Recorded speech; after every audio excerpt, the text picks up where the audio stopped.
Welcome to Myra and family vlog.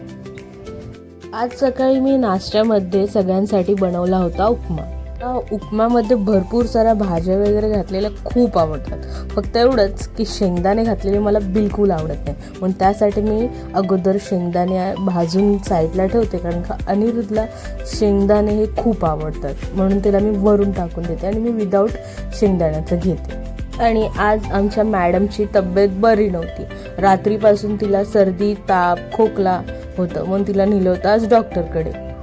आणि मग घरी आल्यावरती अनिरुद्धसाठी बनवली होती बॉईल अंड्याची भाजी, माझ्यासाठी आणि मम्मीसाठी बनवली होती मटर गाजरची भाजी. आणि खोटं नाही सांगत, खरं ते सांगते, मला भाकऱ्या थापून बिलकुल करता येत नाही.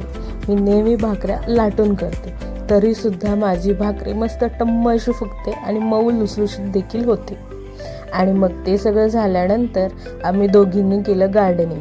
सगळी झाडं नीट करायची होती खूप दिवसांपासून, ते सगळं केलं. आणि हॉलमध्ये जेवढी सगळी झाडं होती ती सगळी किचनच्या खिडकीमध्ये आम्ही शिफ्ट केली. तर आजचा दिवस होता हा असा. आपण भेटू नेक्स्ट व्लॉगमध्ये. तोपर्यंत लाईक, शेअर, सबस्क्राईब आणि फॉलो करायला विसरू नका.